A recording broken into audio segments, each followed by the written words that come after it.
An Oklahoma lawmaker is facing backlash for proposing a bill that would designate all people of Hispanic descent in the state as terrorists. Wow. This bill was introduced by Republican State Representative JJ Humphrey.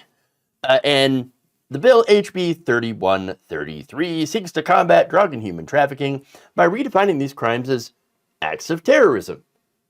Now, in Oklahoma, drug and human trafficking is already a crime. It's already a serious crime. It's not terrorism, though. They're just completely taking the word terrorism and just redefining it.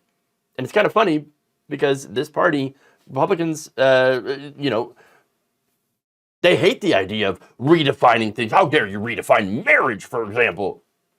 But they're redefining the word terrorism. Okay, hilarious.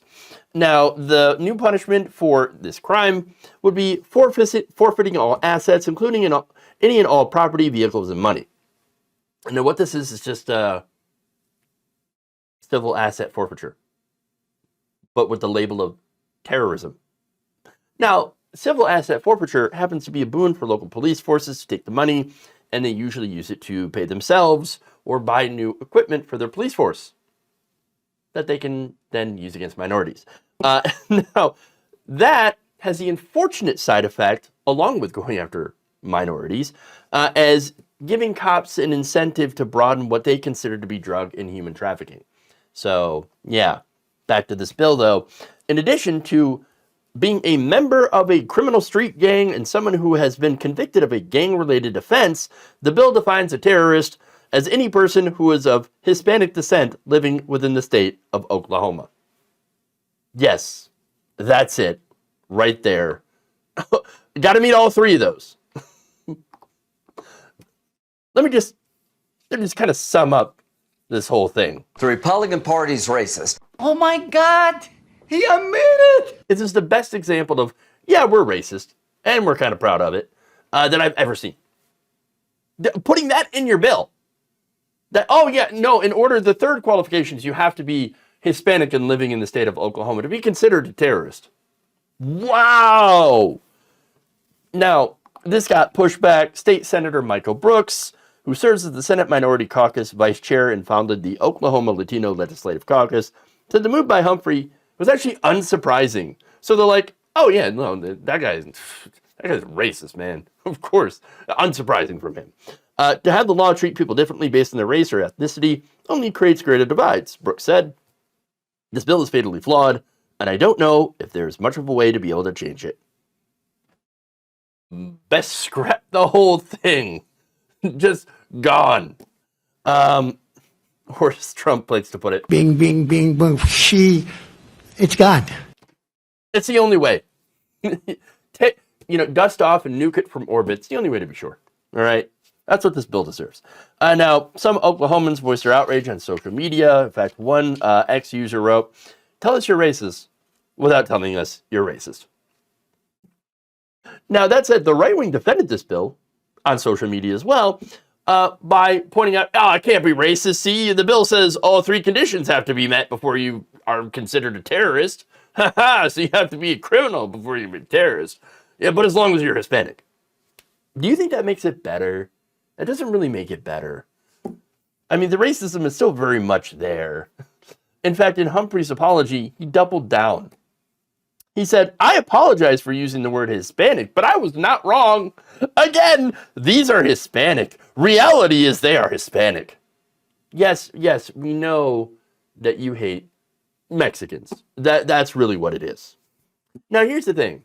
And by the way, not all Hispanic people are Mexican, but try telling them that, right? They conflate this all the time. Same people conflated Sikhs and Muslims, all right? I see a headscarf. It must be a Muslim. No. I know. Bigotry and being stupid, they often go hand in hand. What might even be the cause of the other? Is it the chicken or the egg, though? That's the question. But anyway, let's go to how big of a problem this is in Oklahoma. Well, Oklahoma has a Hispanic population of just over 425,000 people. That's about 11% of the population. The state of Oklahoma is 73% white. So I really don't think that you've got this huge problem of Hispanic terrorists trafficking to your state. This guy, though, thinks no, that's the problem. That's the problem. Right there. I found it.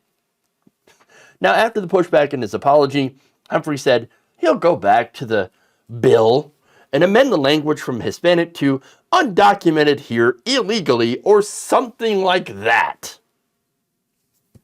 Again, not any better because it's still fatally flawed. Look, here's the thing about drug trafficking, right? The vast majority of drug traffickers into the United States are United States citizens. They are not migrants. They are not Mexicans. They're not people, walking across the border with backpacks with calves the size of cantaloupes. Okay? That's not the reality. No, according to the DEA, the most common method of smuggling, and this is specifically fentanyl, which is a huge problem in Oklahoma and all over the country, right? The most common method is going right through the ports of entry in passenger vehicles with concealed compartments or commingled with legitimate goods on tractor trailers driven by United States citizens who are going back and forth. Yes, they're hired by the cartels because the cartels have figured out, these people are so freaking racist. They're not going to pay attention to the white guy going across the border. No, they're going to go after the migrants. In 2018, for example, there's numbers to back this up. 77% of all people sentenced on federal drug trafficking crimes were United States citizens. Furthermore, in 2021, U.S. citizens were 86.3% of convicted fentanyl drug traffickers, 10 times greater than convictions of illegal immigrants for the same offense. There it is. Finally, over 90% of fentanyl seizures occur at legal crossing points or interior vehicle checkpoints, not on suspected illegal migration routes. Funny enough, though, we have more evidence that this doesn't work, that what the Republican plan is, which is to shut down the border, it doesn't work. Banning most of the legal border traffic in 2020 and 2021 actually made the fentanyl issue worse. Why? Well, look, fentanyl is easier to conceal than other drugs. So these drug traffickers said, well, not only is it more concentrated, we can make more money, but it's easier to conceal than the other drugs, so we're just going to bring more of it over the border through the legal checkpoints. That's it. During the travel restrictions, fentanyl seizures at ports ended up quadrupling from fiscal year 2019 to 2021. Fentanyl went from a third of combined heroin and fentanyl seizures to over 90%. 90%. Now that had a devastating result. Annual deaths from fentanyl nearly doubled from 2019 to 2021. Way to go, guys. Banning it, banning asylum and limiting travel in order to crack down on drugs didn't work. It actually backfired terribly and at a terrible cost. Look, here's the thing. If you want to stop drug trafficking, which we all should, guess what? You stop it by reducing the demand. All right? How? Well, we've already kind of figured that out. You see, in this country, a lot of states have legalized cannabis. Cannabis used to be smuggled in until the states legalized it. Yes, for recreational or medical use. That cut down on the demand from traffickers and drug cartels. Look, the reason that fentanyl is coming in is because there is a massive demand for it. Now, part of it has to do with the opioid epidemic, which was started by our own homegrown pharmaceutical companies. Yes. Now, the result, of course, it's also the result of the government overreacting to opioids being prescribed. And that is, of course, that overreaction has harmed opioid patients who actually take opioids for legitimate reasons as well. And so that massive restriction led to fentanyl replacing that and heroin because of the concentration. The DEA has admitted that the low cost, high potency, and ease of acquisition from fentanyl may encourage heroin users to switch to the drug should future heroin supplies be disrupted. And that's what happens, of course, when you close the borders. Cracking down on the border and on immigrants is not going to stop drug smuggling.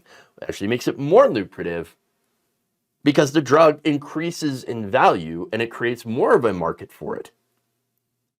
Now, what you do is the only way to stop drug smuggling is to stop the addiction. You just stop the addiction, the demand for the drug dies off. No demand, no smuggling, no drugs. And part of, again, that way of trying to lessen that demand, at least from the drug cartels, is to legalize these things and to make sure that there are people there that are ready not only to save people's lives with Narcan but also to try to help them get away from the drugs, to stop being addicted, to stop taking them. That's what you have to do. Now, that said, Republicans not at all interested in doing the right thing. They're not interested in solving the problem.